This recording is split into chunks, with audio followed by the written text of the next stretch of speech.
Melba Moore here with us today. So without further ado, I'd like to introduce you to Ms. Melba Moore.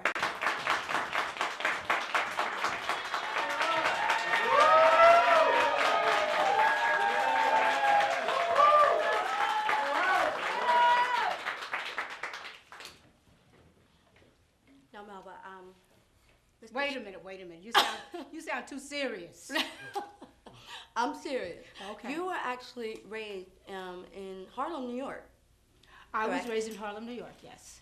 And your mom, Bonnie Davis, she actually achieved #1 hits. A lot of people don't know that about your mom. Don't Stop Now. Well, my mother was a singer, yes, and she had some very successful recordings too. Yes. Okay, and your biological father was a big band leader and played the saxophone. His name was Teddy Hill. That's correct. So you basically were bound But wait a minute. to perform. Wait a minute.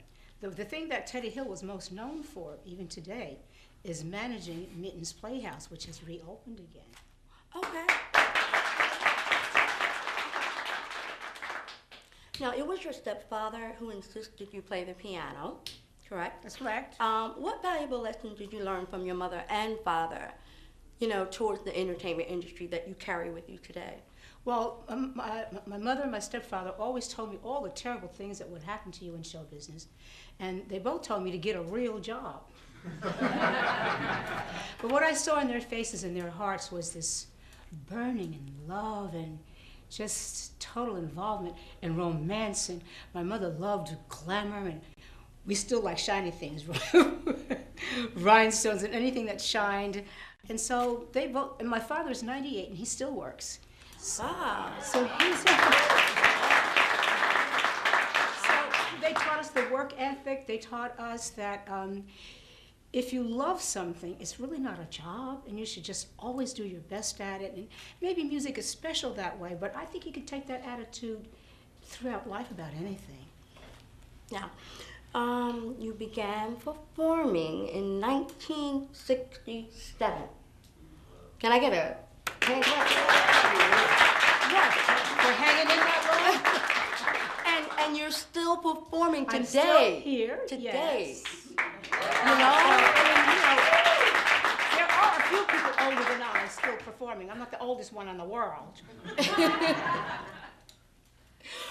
You replaced Diane Keaton in the role of Sheila, and then you grabbed a Tony Award in 1970 for Best Performance by a Featured Actress in a Musical for portrayal of Ludi Bell in Pearlie. Thanks for saying it. You were a young lady when you got the Tony Award. So what was that like, being, at that age? Did you understand, really, yo, something big's about to happen with my life, Well, Belinda, yes, I did understand, something was big about to happen.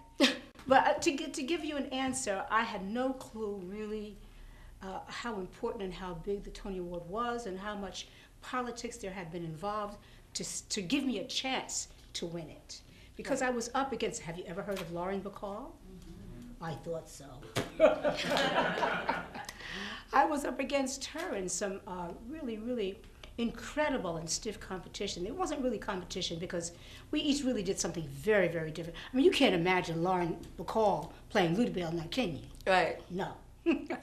Or me playing any of the roles that she played. So we were very different. But at that time, the theater world and the American world and the stage was very, very, very racist.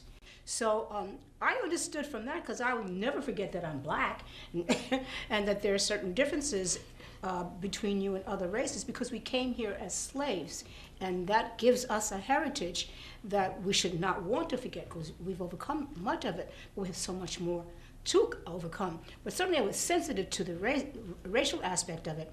I'll never forget seeing, I'm gonna choke, the great Pearl Bailey sitting in the audience. Oh, and Cab Calloway. And some of our black artists that are even today considered very rare jewels. The stage was going around and around, and I was just as dizzy. I thought, oh my God, I'm gonna get drunk up in here. And I didn't even have nothing to drink, I'm thinking. It was dizzying. And I remember, you know, like when I finally understood the categories, because Jack Jones was too old for you to know too, and he's passed away now, but he was always drunk. So he said my last name is somebody else's first name. And I didn't understand the categories anyway, so I was trying to get out. And I heard everybody saying, Melba more, Melba more. I said, oh my God, what did I do now? You know? So they got me back on the stage, and I got the Tony Award. Then I had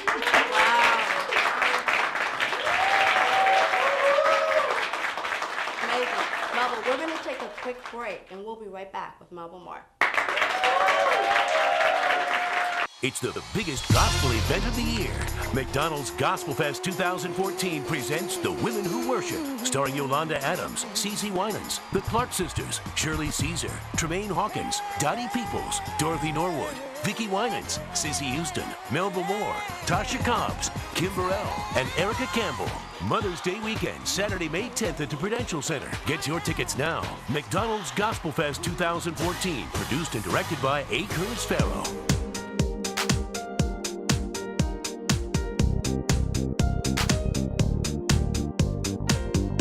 Keep up with Belinda on Facebook, Twitter, and Google+.